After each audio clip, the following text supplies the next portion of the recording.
Hər kəsə salam. Bu gün kompleks ədədlərin izahına baxacağıq. Gəlin başlayaq. Məsələn, belə bir tənlik verilir ki, bizə x kvadratı bərabərdir -1. Biz bunu həqiqi ədədlər çoxluğunda araşdırsaq, bu tənliyin həlli yoxdur. Gəlin indi elə bir çoxluq tapmalıyıq ki, bu həqiqi ədədləri genişləndirsin və bu tənliyin bir kökü olsun. Bu məqsədlə biz yeni bir i ədədi daxil edirik. Və x kvadrat üzərinə gəlsin 1 bərabərdir 0 tənliyinin kökü i ədədi olacaq. Yəni i'nin kvadratı da, yəni i ədədi də bunu 0-a çevirəcək. i kvadrat üzərinə gəlsin 1 də 0 olacaqdır. Buradan da i kvadratı -1 çıxır. İndi biz belə qəbul edərkən, deməli bu tənliyin həlli, yəni x1, x2 həlləri mənfi müsbət i olacaqdır. Və burada da i'ni biz xəyali vahid adlandırırıq. Yəni xəyali bir ədəddir. Aha.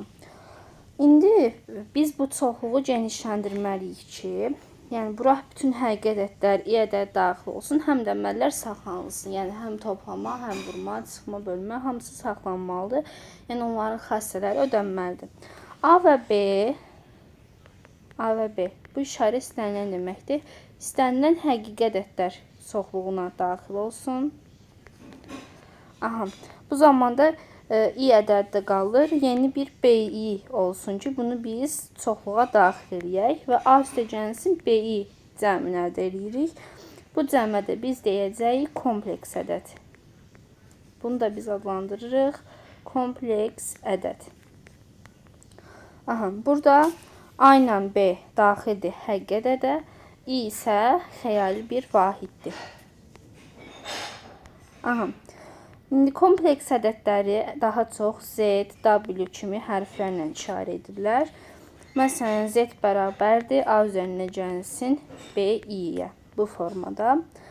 Dedik ki, a-ya z-in həqiqi hissəsi deyirik, b-yə isə xəyali hissəsi deyirik. Aha. Deməli, a 0 olanda isə bu ədəd, xəyali ədəd, məsələn, z, bi şəklində alınır. Belə ədədlərə sırf xəyali ədədlər deyilir. A ilə b də hər ikisində 0 olsa, kompleks ədəd 0-a bərabər olur. Və yaxud da ki, əksinə baxaq. A ilə b-nin cəmi, yəni kompleks ədəd 0 olarsa, bu deməkdir ki, a ilə b də 0-a bərabər olacaqdır. İndi kompleks ədədlər üçün belə bir xassələrə baxaq. Məsələn, a üstə gələk b ilə, c üstə gəlsin d. Bunlar bir-birinə nə zaman bərabər olar? O zaman bərabər olar ki, uyğun olaraq, yəni həqiqi hissələr xəyali hissələrə, xəyali ədədlərə, kompleks ədədlərə, yəni həqiqi ədədlər kompleks ədədlərə bərabər olduqda bu mümkündür. Məsələn, belə bir nümunəyə baxaq ki, x üstə gəlsin 3i bərabərdir 5 üstə gəlsin x üstə gəlirik y, i. İndi buradan uyğun olaraq biz görərik ki, i'nin qarşısı bərabər olmalıdır. Yəni x ilə y-in cəmi 3-dür. Həmçində x də 5-dir. İndi gətirib burada yerinə qoysanız, y-i də -2 alarıq ki, yalnız bu qiymətində bərabərlik halı ödənilə bilər. İndi sonra gəlin baxaq.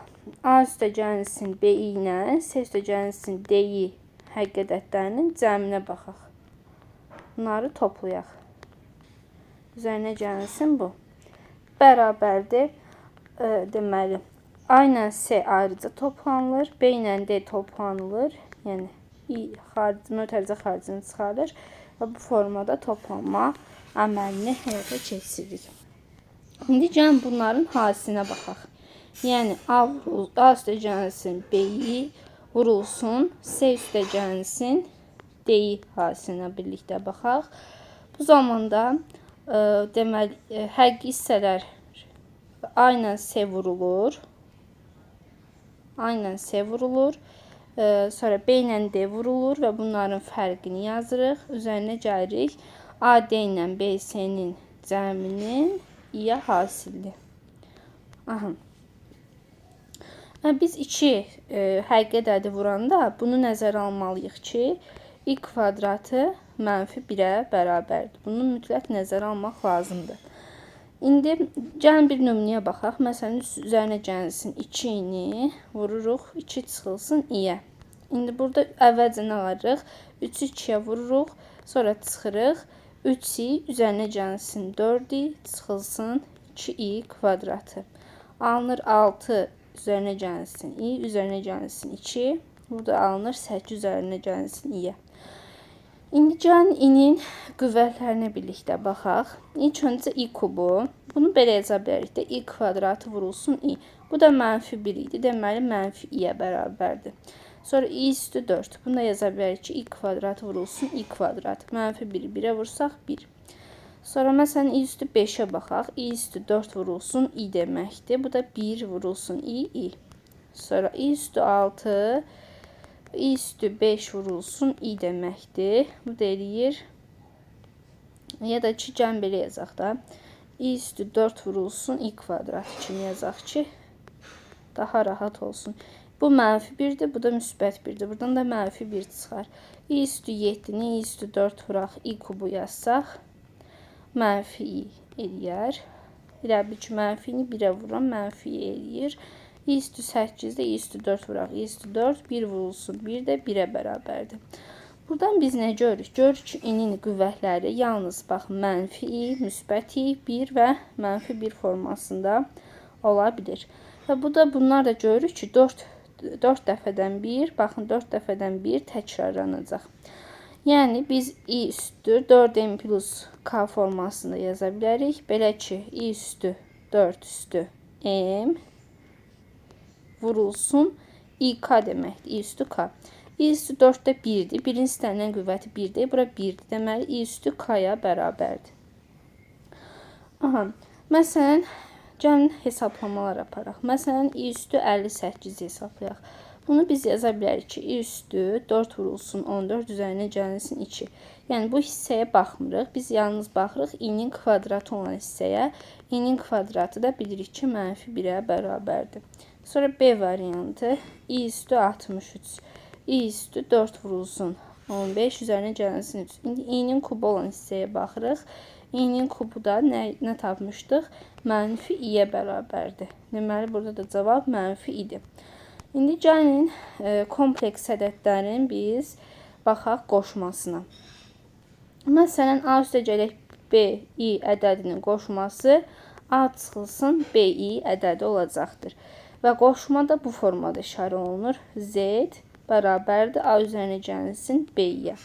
İstəyirəm, A çıxılsın B, i-yə. A çıxılsın B, i-yə bərabərdir.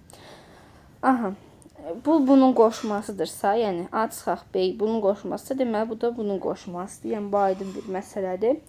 Qarşılıqlı qoşma ədədlərin həqiqi hissələri bərabərdir. Baxın, A-lar bərabərdir, amma mənfi B, müsbət B. Yəni, xəyali hissələr isə bir-birinə əks olan ədədlərdir. İndi qarşılıqlı qoşma ədədlərin gəlin hasilinə baxaq. Buradan görəcəyik ki, bu hasil həqiqi ədəddir. Gəlin baxaq, A üzərinə gəlsin B-i vurulsun, A çıxılsın B-i hasilinə baxırıq. Bu hasil bizə nə verəcək? A kvadratı çıxılsın AB-i, üzərinə gəlsin AB-i, çıxılsın B-inin kvadratını alırıq. AB-i çıxılsın B-inin kvadratı. Burada gördüyünüz kimi bunlar ixtisar gedəcək. i-nin kvadratı mənfi 1 olduğundan qabağa müsbət gələcək. Yəni toplam olacaq. Alacaq ki, A kvadrat üstə gəlsin B kvadratı. Bu da daxildir həqiqi ədədlərə. Deməli, qarşılıqlı qoşma kompleks ədədlərin hasili həqiqi ədəd olacaq. Yəni bu da bir qeyd kimi yadımızda saxlayaq. Aha. İndi baxaq kompleks ədədlərin çıxılması və bölünməsinə. Çıxılmanı biz belə yazacaq. Z üstə gəlsin mənfi V kimi yazırıq. Yəni toplama ilə bir növ bölməyə gətirəcəyik. Sonra baxırıq nəyə? Bölməyə. Z bölünsün. Bu bərabərdir. Z vurulsun. 1 bölünsün W-ya. Belə ki, bu sıfırdan fərqli olmalıdır. Təbii ki. Məsələn, gəlin bir nümunəyə baxaq. Məsələn, bizə verir ki, Z1 3 üzərinə gəlsin 2 idir və Z2 də 2 çıxılsın idir. Bizə uyğun olaraq deyir ki, Z1 çıxılsın Z2, Z1 bölünsün Z2 nisbətlərini tapın. İndi gəlin birincisi fərqi tapaq. Z1 çıxılsın Z2 bərabərdir 3 üzərinə gəlsin 2 çıxılsın 2 çıxılsın i. Bu da bərabərdir 1 üzərinə gəlsin 3 i-yə. Sonra ikinci olaraq isə bölməyə baxaq. Z1-in Z2 olan nisbətinə. Yəni 3 üstə gəlsin 2-ni bölürük nəyə? 2 çıxılsın i-yə. İndi burada təbii ki qoşmaya vurmaq lazımdır. Bərabərdir 3 üzərinə gəlsin 2i vurulsun 2 üzərinə gəlsin i bölünsün 2 çıxaq i vurulsun 2 üstə gəlsin i. Vurub açsaq alınır ki 6 üzərinə gəlsin 3 üzərinə gəlsin 4. Yəni birbaşa yazıram 7i üzərinə gəlsin 2i kvadrat alınır. Bu da i kvadratı -1 olduğuna görə çıxılsın 2 yazacağıq. Yəni burada çıxaq. O zaman görüm tapıramı. Aha. Ne yazıq? 6 üzərinə gəlsin. Aha. 7i çıxılsın 2. Bölünsün. Burada 5 eləyir. 4 çıxılsın elə bil ki i kvadrat eləyir. Məxrəc. Baxın 4 çıxıl i kvadratda müxtəsərdən bu i'dir. Aha. Bu i kvadratı da -1'dir. Buradan da alınır 5. Aha. Buradan da 5 aldıq. İndi buradan da aldıq ki altdan 2 çıxdıq 4. Üzərinə gəlsin 7 i bölünsün 5 formasında. Bunu da bölsək 4'ü 5'ə bölsək 0,8 üzərinə gəlsin 7'ni də 5'ə bölüb i yazsaq 1,4 i formasında yaza bilərik. İndi baxaq nəyə? Həqiqi ədədlər üzərində aparılan hesab əməllərinin əsas xassələri kompleks ədədlər üçün də doğrudur. Yəni cəbri eyniliklərin hamısı kompleks ədədlər üçün də doğrudur. Məsələn, z üstə gəlsin çıxılsın w-nun kvadratı. Müxtəsər vurma düsturları eynidir. Yəni z kvadratı plus minus 2zv üzərinə gəlsin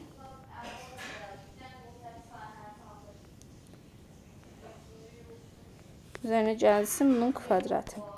Və yaxud da ki z üzərinə gəlsin w vurulsun z çıxılsın. Bu bərabərdir yenidən z kvadratı çıxılsın w-nun kvadratına. Yəni bu xassələrin hamısı ödənir. Sonra kvadratı z-yə bərabər olan ədədə z ədədinin kvadrat kökü deyilir və kök altda z kimi işarə olunur. Məsələn, gəlin baxaq.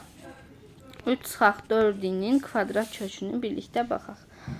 İndi kök altda 3 çıxılsın 4 bərabərdir x üstə gəlsin y i-yə. İndi gəlin hər tərəf kvadrat yüksəldək. 3 çıxaq 4 bərabərdir x kvadratı çıxaq y kvadratı üzərinə gəlsin 2x y i. Çünki niyə? i-nin kvadratı mənfidir. Burada çıxma işarəsi əmələ gəlir. İndi burada dedik ki bərabəri olmalı. Baxın belə bir xassəyə baxdıq ki bunlar nə vaxt bərabər ola bilər? Yalnız bu hal ödəndikdə bərabər ola bilərlər. Deməli buradan alırıq ki x kvadratı çıxaq y kvadratı 3-ə bərabərdir. X y isə -2-yə bərabərdir. Aha, buradan da 2 -1 -2 bir cütlüklərini tapırıq ki deməli bunun köşə alsaq bunun qiyməti -müsbət 2 çıxılsın i-yə bərabər olacaqdır. İndi burada belə bir məqam çıxır ki, həqiqi ədədlərdən fərqli olaraq kompleks ədədlərin kvadrat kökü deyəndə həm müsbət, həm mənfi ədədlər götürürük. Baxın, burada mənfini də mən götürdüm. Aha. İndi burada Viet teoremi, diskriminant bunların hamısı burada ödənilir. Yəni məsələn, gəlin belə bir tənliyin həllinə baxaq. X kvadratı üzərinə gəlsin 4x plus 5 bərabər 0. Normalda burada deyirik ki biz yəni bunun həlli görünmür Viet'ə görə. Amma gəlin i ilə tapaq.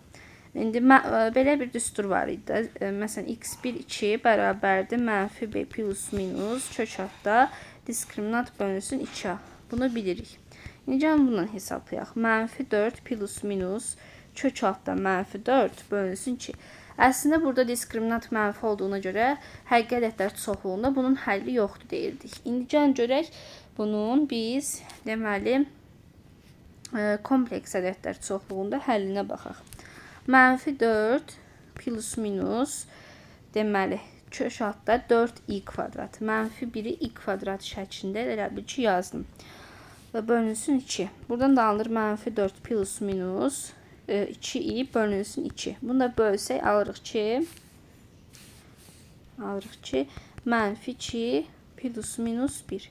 Bir kökü plusdur, digər kökü isə 2 çıxaq idi. Yəni bunların hamısı burada da ödəndir. Aha. Bir də ki buna biz koordinat oxunda baxsaq, y oxuna biz deyirik xəyali ox. Xəyali ox. X oxuna isə deyirik həqiqi ox. Həqiqi ox. Aha.